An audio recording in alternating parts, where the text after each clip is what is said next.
So we're trying to make an absolute value equation here.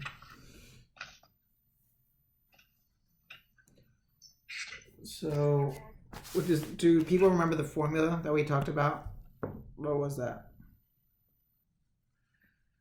With the absolute value of x minus what? Minus blank. I'm not talking about a number here. Is equal to blank. I'm talking about words, so there. So with absolute value, if I'm given a graph, I want to know the absolute value of x minus what equals what? Average? Okay, yeah, right? So the two things are going to be distance and average. So I'm going to have x, the absolute value of x minus average is equal to distance. Okay? So in this case, well, what's the average that I'm going to get? 2. So negative 4 and 1. Hold up.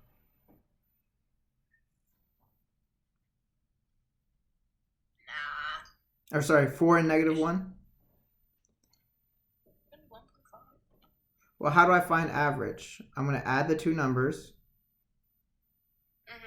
Okay, what happens when I add the two numbers?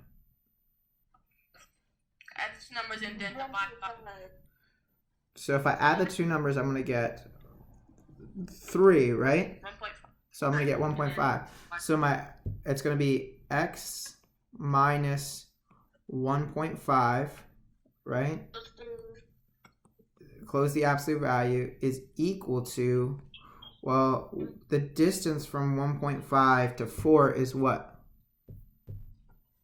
3. Hold up. What's the distance from 1.5 to 4? Guys, remember, when you got test day, it's going to be 2.5. Remember, test day, you're not going to have a lot of time, so you have to be able to do this really quickly. All right? So we have that. All right, next problem. All right, we went over a problem similar to this last week, but I just wanted to pick up where we were. Okay, next one, you should have your PowerPoint with you. If you don't, you can look right here, but everyone should have their PowerPoint. If I give you x minus y equals 3, then which expression is equal to y? I'm going to give you guys about 35 to 40 seconds to try. It's right after, it's on page 8, the last question. I don't. That's cool, but. Okay.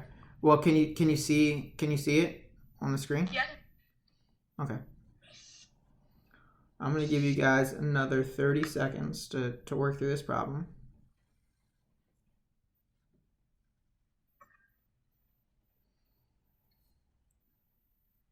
I can't see the screen anymore. Oh, never mind. I'll just do it. So I want x minus y is equal to 3. Then I want what is y equal to?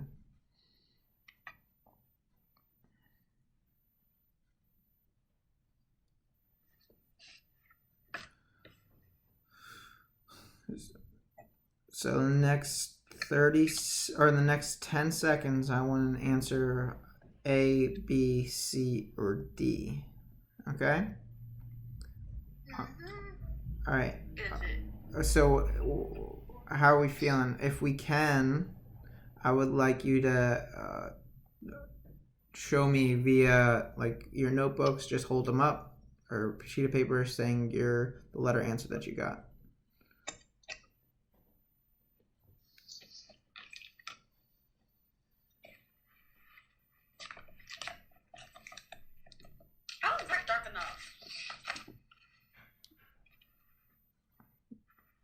And Michaela, what'd you get? It's what I was looking for my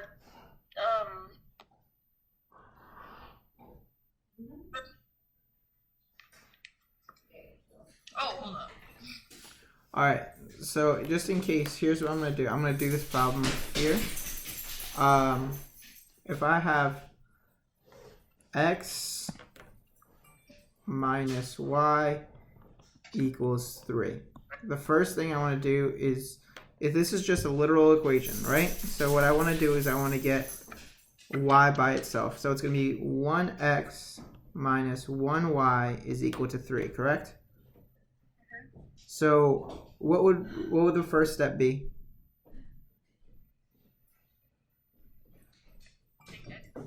All right, so I take x away, so do minus 1x. That's gone. I minus 1x here. I now have negative 1y is equal to 3 minus 1x. Does that make sense? Yes. Okay. Now what would I do? Divide by what? Negative 1. Negative 1 over. Divide by negative 1. Divide this whole thing by negative 1. I'm going to get y is equal to negative 3 plus 1x, or negative 3 plus x. Okay? So that's, yeah, I can rewrite this as y equals, I can rewrite this as y equals x minus 3. Okay? Yeah. So hopefully you understand that one. That one was pretty simple. All right, we can move on. I have you check out this problem. Amy is 3 years older than Beth and 5 years younger than Joe. If Beth is 5 years old, if Beth is B years old, how old is Joe in terms of B? All right. So Amy is 3 years older than Beth and 5 years younger than Joe. If Beth is B years old, then how old is Joe in terms of B? And you can see that on your screen. Let's go through this problem. This is another one that should be pretty easy to do. What do I know? I know that A, let's call Amy's age A, okay? And Beth's age is B. Okay, A equals Amy, B equals Beth, and J is equal to Joe. So let's do everything that I can. So A is equal to what? Amy plus 3. Okay, perfect. A is equal to B plus 3. All right? And let's try not, and then we have, what's the other thing we know? That A is equal to what? What's Amy's age with Joe?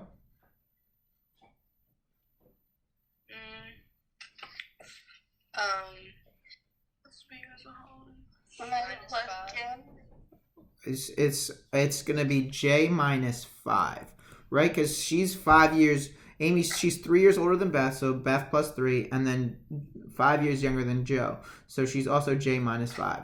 So what do I know about these two? We know that Beth is 5. So no, we don't know that Beth is 5. All right. What do I know about? I know that A is equal to B plus 3, and A is also equal to J minus 5. So what can I say about B plus 3 and J minus 5? Okay. Let's think about it like this. Imani, how old are you? I'm 13. You're 13. Michaela, how old are you? 13. You say 13? 14. 14. Okay. Let's say Michaela Imani, let's say you were 14, okay? Let's just, for argument's sake right now, say that you're 14. So at that case, we know Imani is equal to 14 and Michaela is equal to 14. Right? I know your ages are both 14. So can I say, so in that case, E is equal to 14 and M is equal to 14, right? So can I say that E is also equal to M? Mm-hmm. So, Yes. so now, in this equation that I have here, I know that A is equal to B plus 3, and A is equal to J minus 5. Well, what can I say about those two things? I can say that perfect, B plus 3 is equal to J minus 5. Okay? So, and I want to know how old is Joe. So, I know that B plus 3 equals J minus 5. So, how old is Joe? Well, how would I solve for Joe?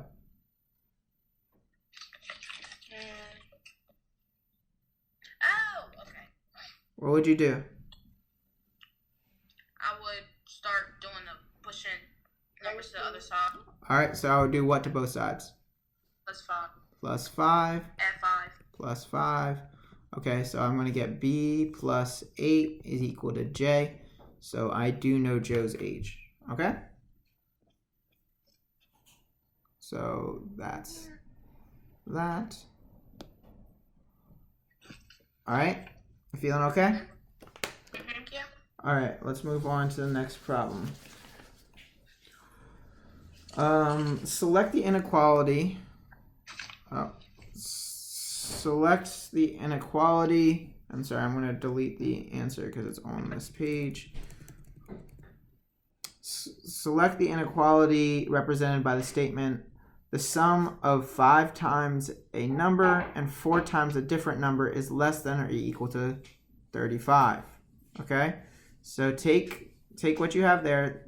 The sum of 5 times a number and 4 times a different number is less than or equal to 35.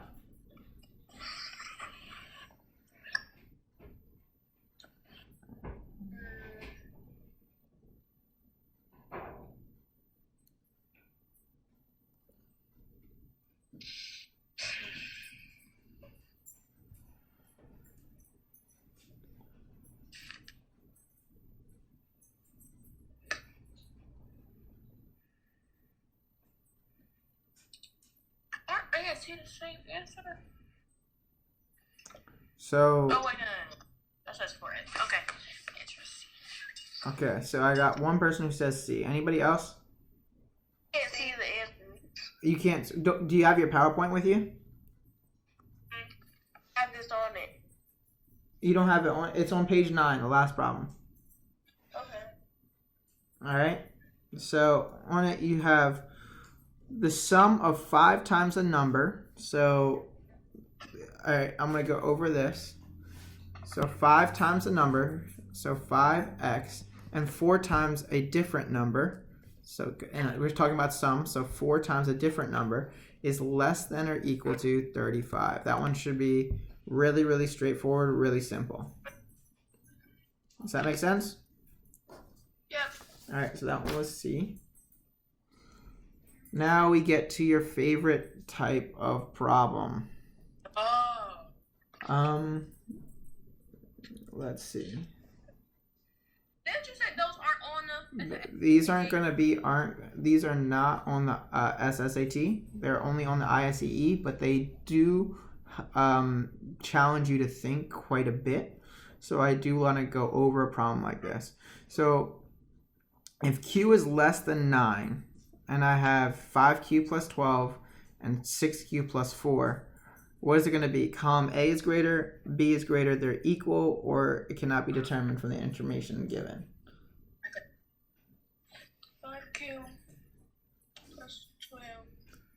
What's the Q is less than 9 of a top 4? What's that for? So that's telling me, well, I have 5Q plus 12 and 6Q plus 4, but I know that Q is going to be less than 9, right? Wait. So is column A greater, column B greater, column C greater? Is that 6Q? Yep, 6Q plus 4 and 5Q plus 12.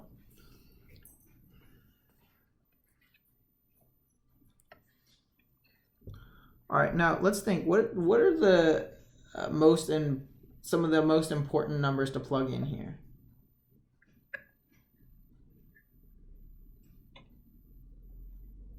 The one closest.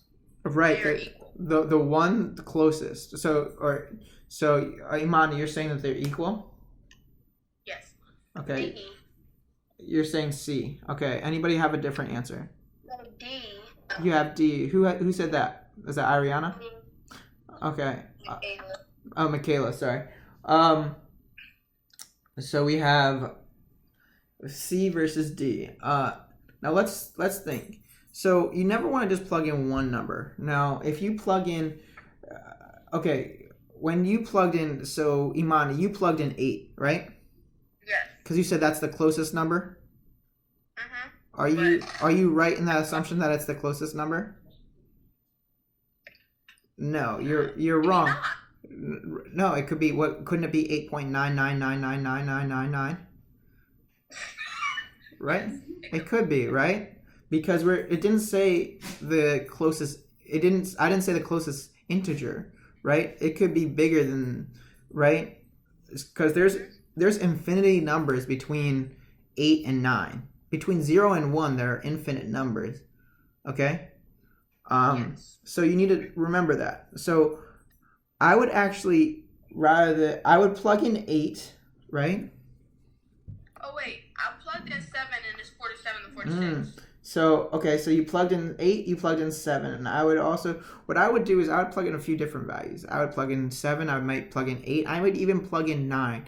And I know 9 it can't be 9, right? But no, it cannot be 9, right? Because it has to be less than 9. But 9 is going to be pretty darn close to 8.9999999999999, right? So I'll plug in 9, right, and I'll get 45 plus. So let's plug in 8 first. So we plug in 8 and we get 5q plus. Sorry, there's no parentheses. So I have 5q plus 12. In that case, I get 40 plus 12 equals 52. Okay, and then here I get 6 times 8 is 48. 48 plus 4 equals 52. Oh, so I think it's C. But then I'm going to plug in a different value. I'm going to plug in a smaller number. If you plug in 7, you get 35 plus 12 here. Right? If I plug in 7, I get 35 plus 12 is what? 47. And then... Oh, for 7. Okay. Yeah. Cool. So, and then if you plug in there, you get 6 times 7 is 46. Oh, sorry, 42. 42 plus 4 is 46. Well, now I immediately know it's D, right? But suppose you weren't sure. I would also plug in 9, and if you want to, plug in 0, or plug in a negative number, because often the relationships between positive and negatives will throw you off. You always want to plug in at least 3 numbers in problems like these. You want to make sure you also plug in a negative number for sure, all right? Unless you have figured out the pattern, and then you'll be fine. But I just wanted to make sure. So you do get D as a final answer here, okay? All right, so let's keep going. All right. Here's what I actually did. Try some examples. Start with higher numbers. I used 8.9, although I probably should not have used 8.9. I probably should have used 9.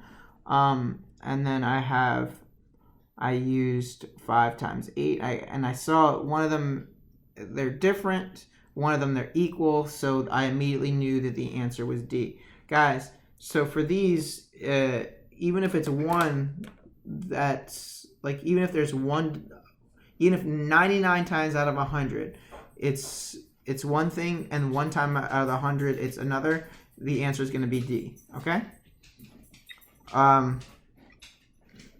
Let's try this one. If I have P is less than -1, which is less than Q, which is less than R. I want to know what's greater, column A or column B, column A being P plus R, column B being Q.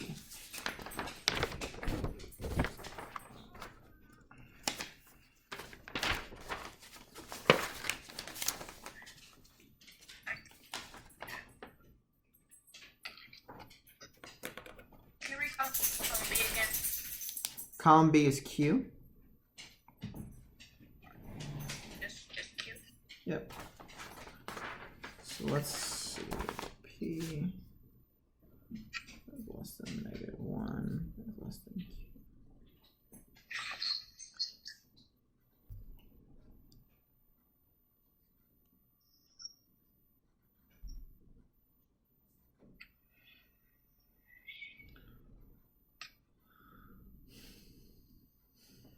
That says P plus R.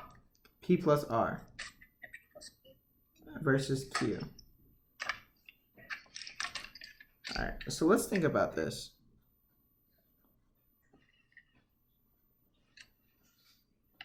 What we want to think outside the box as often as possible here.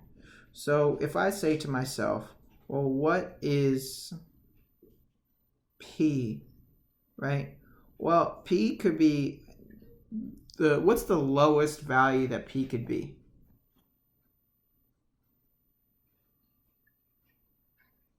What's the lowest value that P could be here?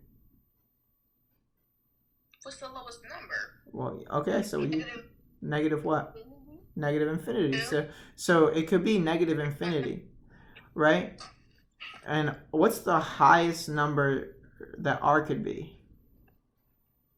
0. Oh, wait. No. R? Ow! What could R be? It could be infinity, right? It could be infinity.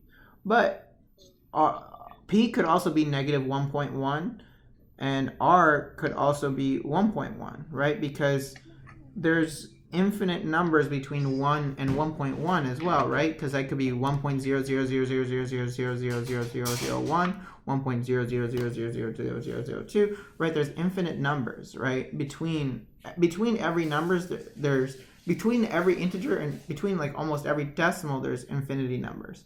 So let's think about this. I have to be pretty careful in how I go about this problem. So with P plus R, right? Suppose let's come up with two numbers that I want to make sure I have. I want to cover my scenarios rather than the numbers. Let's start out with, let's say P is a pretty big negative number. Let's say like negative, big for our case. So like negative 10. That'll be a nice round number. All right. And then, well, P plus R. Well, let's make R like, let's say,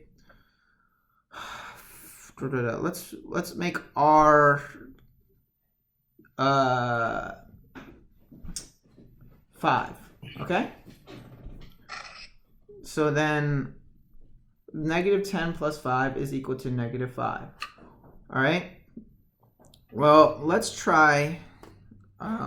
So we're gonna run through some scenarios. I'm gonna put that here. So if I have I'm just setting up P is equal to negative 10, Q is equal to 5, right? Equal to 5. Okay, so then R was equal to 5. You're right. P plus R equals negative 5. Well, in this case, right, this scenario, Q just has to be what? What do I know about Q? It just has to be smaller than R. So Q could be what? It could be 4. It could be 4.999. So in this case, like 4, it could be 4, right? Q is 4. So in this case, Q is greater, right?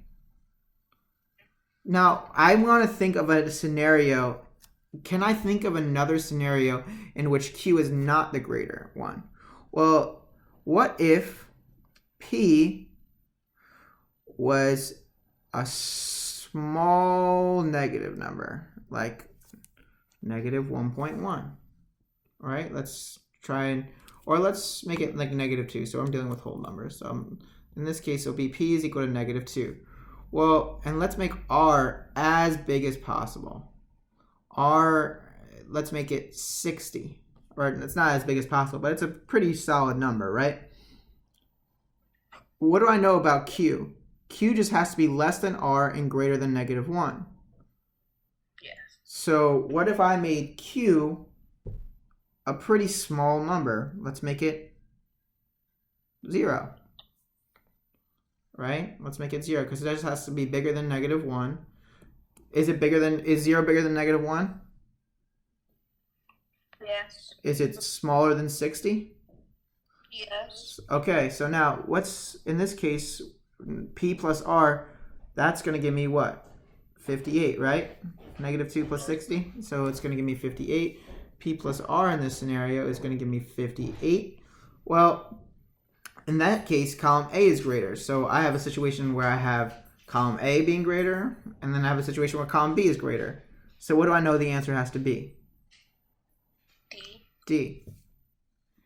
So really what you're trying to do is you have to be very, and this is a strategy for the SSAT and the ISEE and the Catholic school exams. When you're plugging in numbers, right, you don't want to just plug them in at random. Did you see there was a method to why I plugged in what I plugged in, right? I plugged in the numbers that I chose were not were irrelevant, right? But the scenarios really mattered, right? I in the first one I picked a scenario in which the distance, I chose a large negative number and a smaller positive number. And the second one I chose a smaller negative number and a much, much larger positive number. Does that make sense? So I created a scenario in which I knew two different things might happen. So you want to always do that. You want to put yourself in the best scenario possible. All right, let's move on. So, sorry, I can't get rid of the answer here. Did you guys learn about the power rule? Did Miss Brown get to that yet? In class? No. What'd you say? Finish it though. No. Like the add. But you did learn about like exponents and stuff, right? So if I have this problem, negative, or if I have 3xy squared times -2x squared y to the third. All right? If you learned about this is very, very, very simple. Okay? Okay, there's 3 things you need to know. You need to know that 1, coefficients follow the rule, the operation. Bases always stay the same, and exponents follow the rule. Okay? So, and what that means, so coefficients, well, tell me, so these are the 3 things. I'm going to, 1, coefficient will always follow the operation. Follows operation. 2, base will always stay the same when I'm dealing with exponents. And 3, the exponents will follow the rule. So what's the rule when multiplying exponents?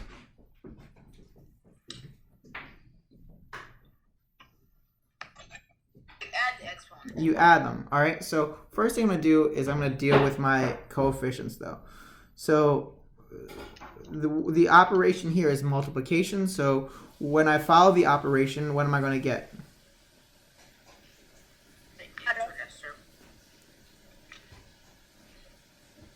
If I follow the operation, I'm going to get 3 times -2, which is -6. Here's my advice to you. Always, always, always write in a 1, just like you do with the distributive property when you're dealing with negatives, where you can, or if you don't have a coefficient. So you could put an exponent there. That's going to be really helpful. So now, the exponent for this is going to be, my base is going to be x for the x's, and it's going to be x to the what power? Second. No, not second, because I have a 1 and I have a 2, right? My x third. Perfect. The 2. So So it's going to be 6x to the third, or negative 6x to the third, and then it's going to be y to what power? Power. The fifth power. Okay? So I have negative 6x to the third, y to the fifth power. Okay? Pretty simple, easy problem. But, all right, I want to have us try an even simpler problem but often people get lost because they make a silly mistake. All right, if I gave you the following 6 I don't want to use 6 to the fourth power times 6 to the 8th power. What's that going to be? 6 to the 12th power. 6 to the 12th power. Okay. So, perfect. And the reason I was testing you is because sometimes is 6 a base or a coefficient in this case? Base. All right. So that's something that you really need to remember, is that a coefficient is a coefficient only when it's attached to a variable. Like a number is a coefficient only when it's attached to a variable. In this case, it's not attached to a variable, making it a base. So if I have 2/3 to the fourth power times 2/3 to the sixth power, I have 2/3 to the fourth power versus 2/3 to the sixth power. That's going to give me what? 2/3 to the 10th power. Got it. Okay. Now, you did not learn about the power rule. So I'm going to I might stop us now instead then. Because I don't want to get ahead of where you are. Did you guys learn about compound inequalities yet? Like if I said, have you learned how to do an inequality if there's more than, let me see, I can actually check your PowerPoints. Yes.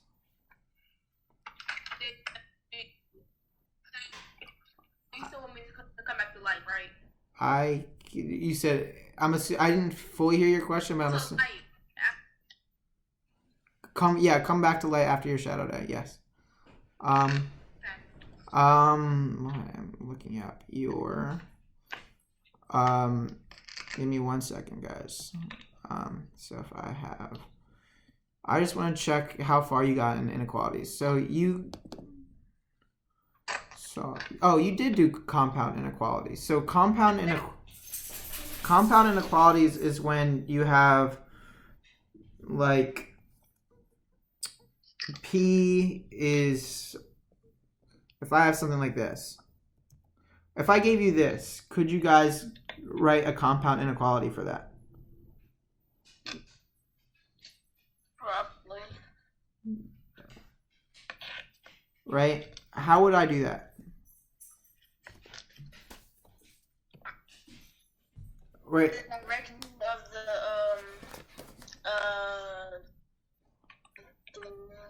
Well, first, is this a conjunction or a disjunction? Conjunction. It's a disjunction, right? So now, what do I know? I know two things. I know first that x is less than what number? What? Negative. X is less than negative 10. And I know that x is also what? Greater than 5. Now, it's a disjunction, so what word is going to go in the middle? Or. Perfect. So I have x is less than negative 10 or x is greater than 5. Okay? So I'm going to go through that. Question 2. Okay. So now, if it's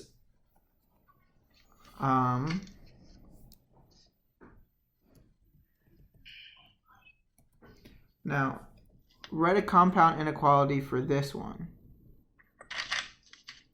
Right? You don't have this PowerPoint yet, so alright, this is going to be probably our last one that we're going to do. Just write a compound inequality for this. Or just the. What'd you say? No, never mind.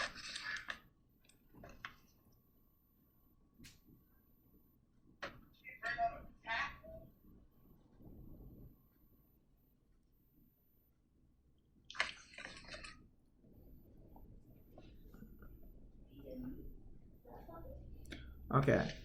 So if you wrote a compound inequality, okay. Yep. So x is right. There's two ways you want to do this. You could say x is greater than 4 and x is less than 10. Right? And that arrow trick shows you, hey, these are going to meet in the middle. Now, this makes it a conjunction. So if it's a conjunction, I can write it as a sentence too.